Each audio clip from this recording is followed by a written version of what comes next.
The room didn't react right away. That was the first signal something was off. No outrage, no whispering, just a strange pause.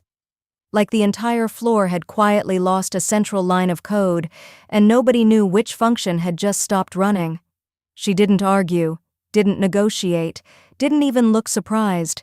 She simply clicked, accept, closed her laptop, and in that moment, something invisible left the building with her.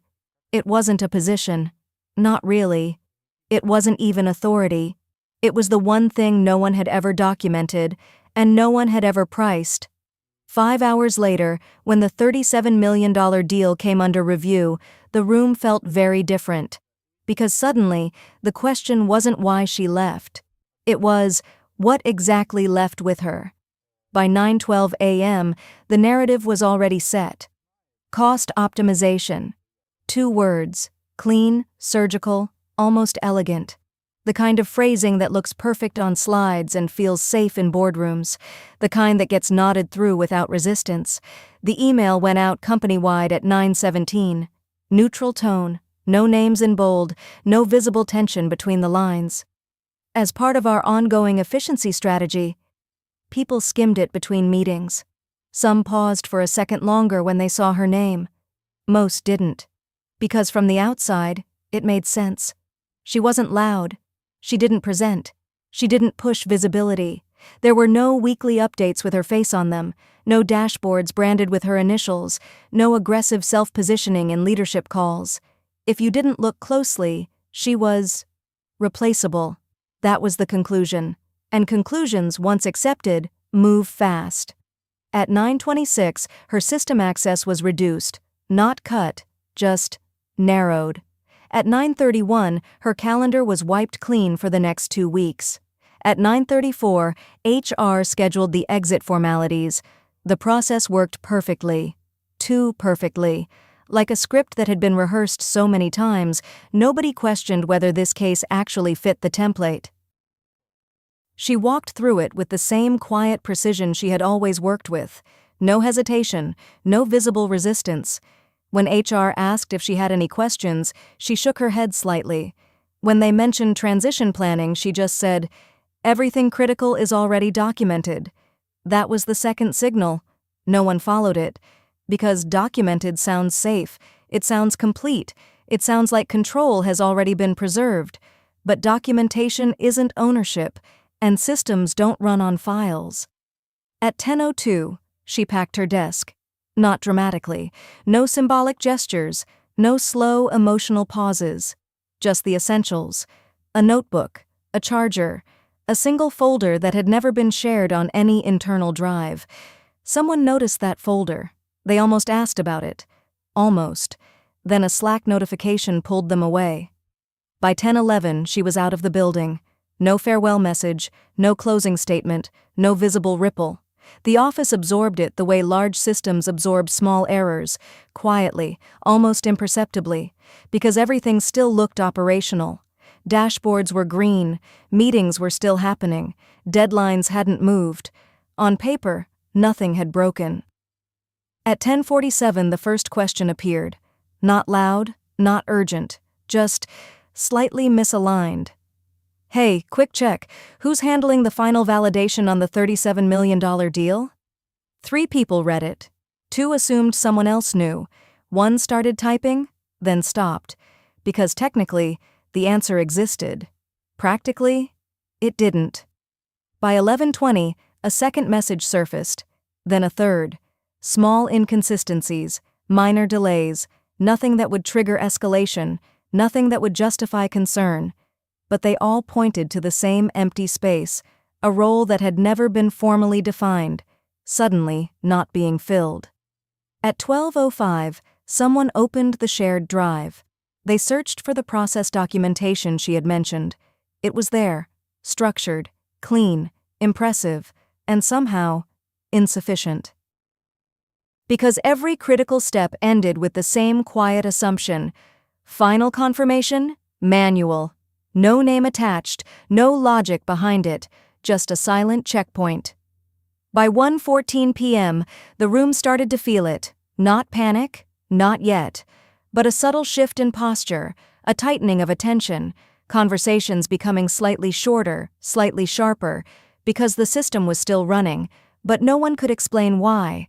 And that's when the first real thought appeared, unspoken, but shared. What exactly did she do that none of us ever saw? And more importantly, what happens at the point where the system expects her and no one arrives? By 2:03 p.m., the deal room was full, but it felt incomplete. Not visibly, not in any way that could be pointed out on a checklist. The right people were there: legal, finance, ops, 2 VPs dialing in remotely. The $37 million deal sat open across 3 screens, clean, structured, ready. On paper, everything aligned, and yet, something didn't click. "Let's just move to final validation," someone said too quickly. It sounded confident. It always does, right before uncertainty shows up. A cursor blinked on the screen. No one touched it. "Who's confirming the dependency chain?" another voice asked. Silence. Not the awkward kind, the analytical kind. The one where everyone is scanning internally, mapping responsibilities, trying to locate ownership that should be obvious. It wasn't. They opened the documentation again. Version controlled, time-stamped, approved. Every step was there. Inputs, outputs, conditions, fallback paths. It looked perfect. Until they reached the same line again. Final confirmation, manual. No escalation path, no backup owner, no logic tree, just a blank space where certainty should live. "Okay, but what does manual actually mean here?" legal asked. A fair question, no immediate answer, because everyone had seen that line before, and every time, they had moved past it, because she had always been there. At 2:21 p.m., someone tried to reconstruct it. "Let's just follow the chain," finance said, step by step. Inputs, verified. Compliance, cleared. Risk, within threshold. Numbers, aligned. Everything passed. Everything, except the last step. "Maybe it's just a formality," one of the VPs suggested. That word just landed softly, comfortingly, dangerously, because just a formality is how invisible dependencies stay invisible. At 2:34 p.m., they ran a simulation. "If we proceed without it, what breaks?" Another pause. Longer this time, because this question wasn't about the process. It was about consequences.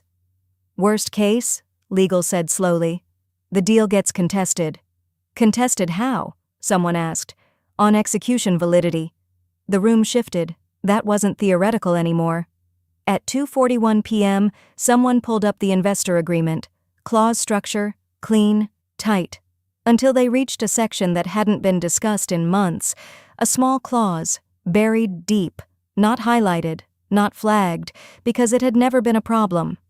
"Wait," finance said, leaning forward. "Scroll back." They read it again. Then again. The language didn't shout. It didn't need to. Final operational confirmation must be explicitly validated by the designated authority responsible for cross-functional execution integrity.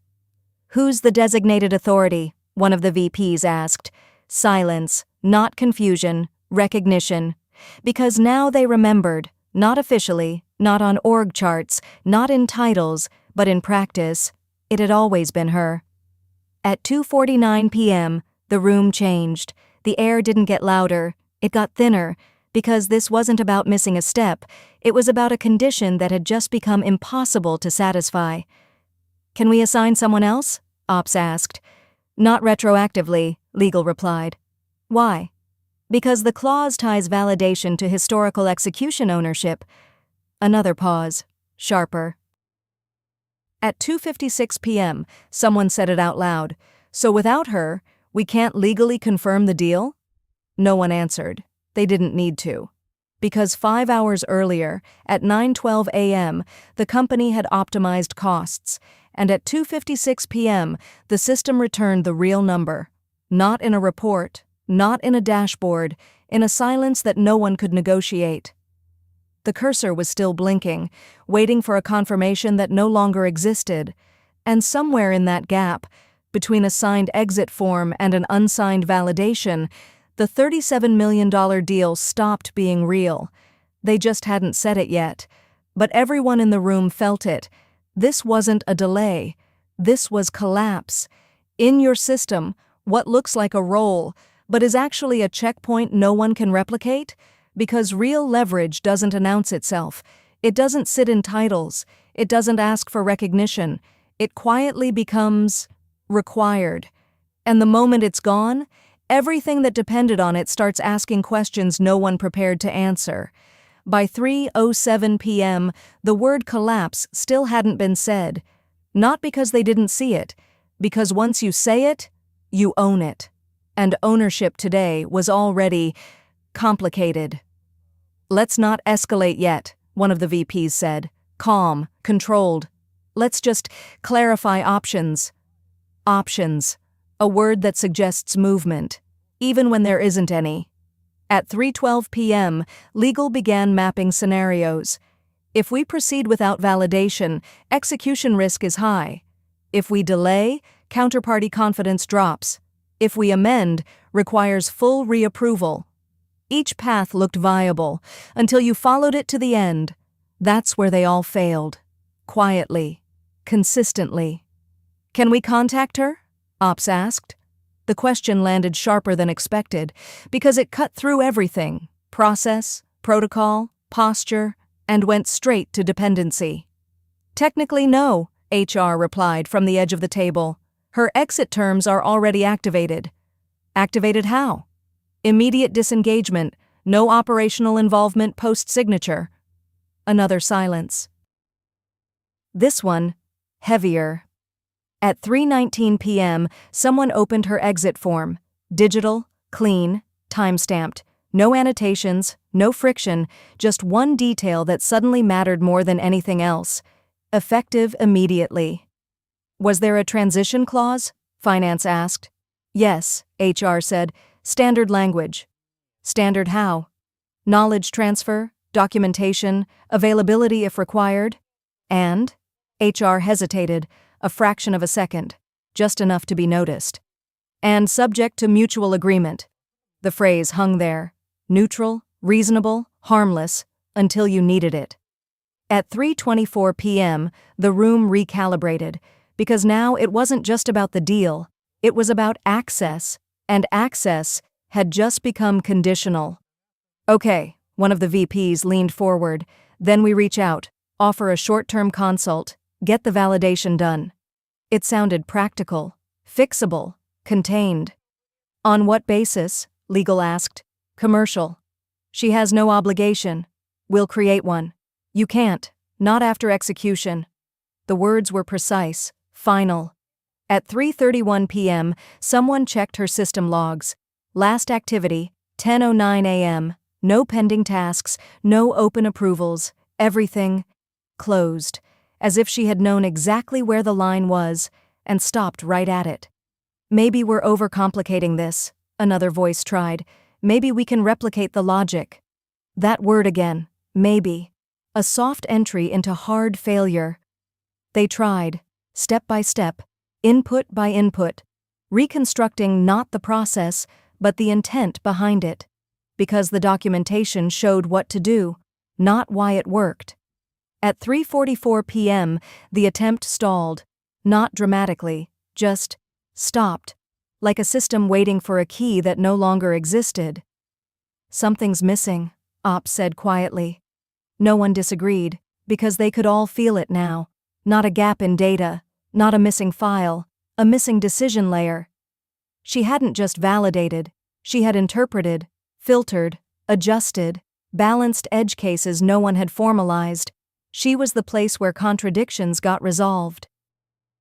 Where assumptions were checked against reality, where the system became coherent, and none of that had ever been written down, because you don't document intuition, you rely on it, until it's gone. At 3:52 p.m., the investor's assistant sent a message. "Can we confirm final validation before 4 p.m.? Simple, direct, unaware." The room didn't answer immediately, because for the first time that day, the question wasn't internal anymore. It had crossed the boundary. "Draft a response," the VP said. "Say we're finalizing." A familiar phrase. Safe, flexible, non-committal. But as the email sat unsent, blinking on the screen, something became unavoidably clear. They weren't finalizing anything. They were stalling. At 3:58 p.m., legal said it, quietly but with precision. "If we can't validate, we can't execute." No one interrupted. No one reframed. No one softened it. Because now, the structure was visible.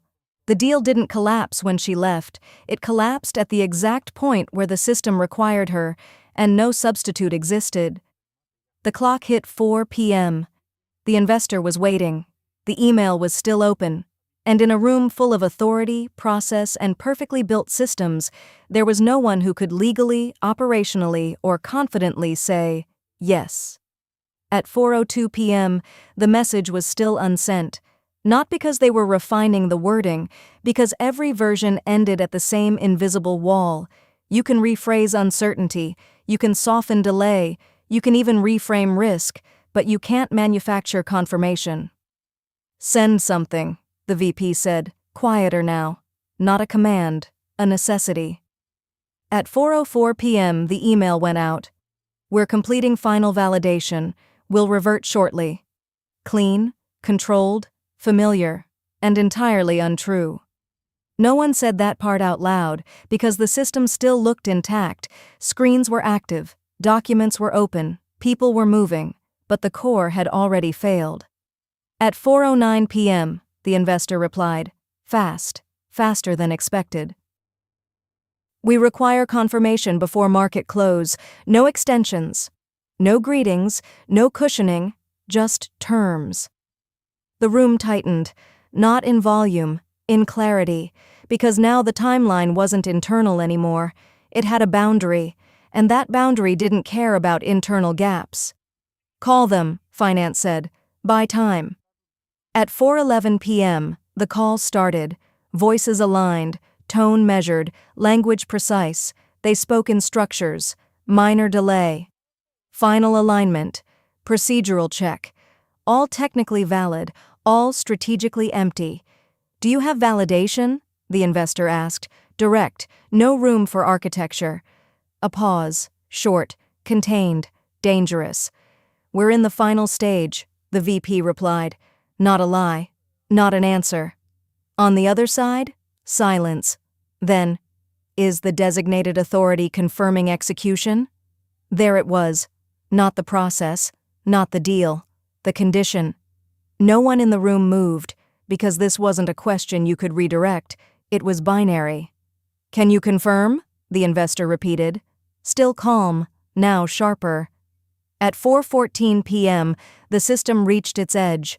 Every workaround had been explored, every assumption tested, every narrative stretched, and all of them stopped here. "No," legal said quietly, off mic. Just one word, precise, irreversible. The VP didn't repeat it, but something in his tone shifted when he spoke next. A fraction lower, a fraction slower. "Enough. We're unable to complete that confirmation at this moment." Silence, not confusion, not frustration, recognition.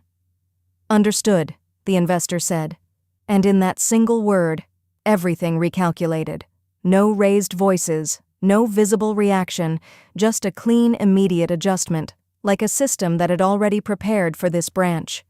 "Then we cannot proceed," they added. No threat, no negotiation, just outcome. At 4:17 p.m., the call ended. No one spoke for a few seconds, because nothing needed interpretation. The $37 million deal didn't fall apart in a meeting. It didn't break under pressure. It simply reached a condition that could not be satisfied, and stopped existing. At 4:21 p.m., someone finally closed the contract window. A small action, but it felt final. "Can we recover this?" Ops asked. Not urgently, just checking if reality had another version. Legal didn't answer immediately. They reviewed the clause again, line by line, looking for flexibility, for interpretation, for anything that could reopen the path. There wasn't anything, because the clause wasn't designed to fail loudly. It was designed to fail correctly. At 4:28 p.m., the conclusion settled in. Not dramatic, not explosive, just precise. They hadn't lost the deal, they had disqualified themselves from it. And somewhere between a cost-saving decision at 9:12 a.m. and a one-word confirmation at 4:14 p.m., the company learned something no dashboard had ever shown. Some roles don't look critical until the system asks for them, and nothing answers. By 4:36 p.m., the office had returned to motion. Not normal, just functional. Emails resumed, meetings restarted, screens filled with new priorities, because large systems don't stop, they reroute. But underneath that movement, something had shifted, subtly, permanently, like a crack in a foundation that no one could unsee once it appeared. At 4:42 p.m., the CEO asked for a summary. Short, clear, actionable. That's what leadership expects when something minor goes off track. They got it. Validation couldn't be completed. Clause prevented execution. Deal not finalized. Technically accurate, strategically incomplete. What blocked validation? The CEO asked. A fair question. Late.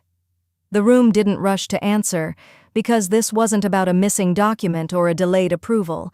It was about a decision that had already been made.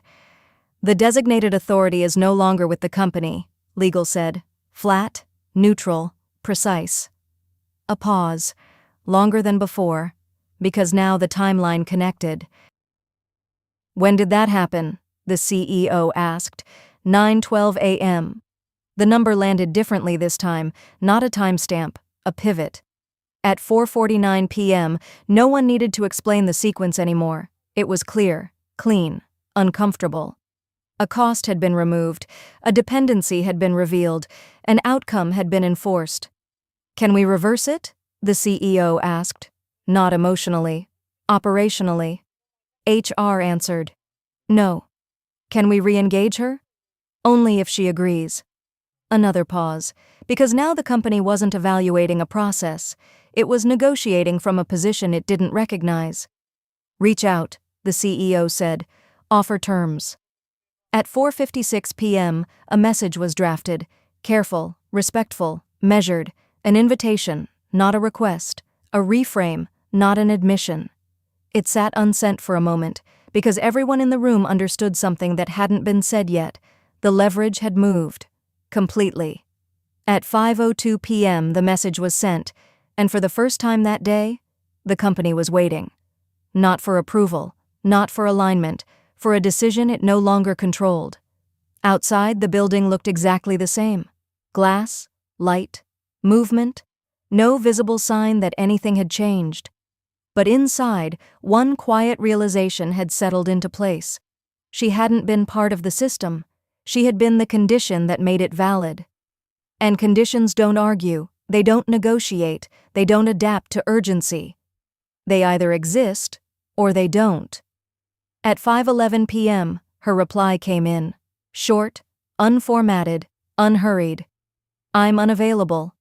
No explanation, no counteroffer, no friction. Just a final confirmation of something the company had already proven earlier that day. Some decisions don't create problems, they reveal them. And once revealed, they don't go back to being invisible. They become the new baseline.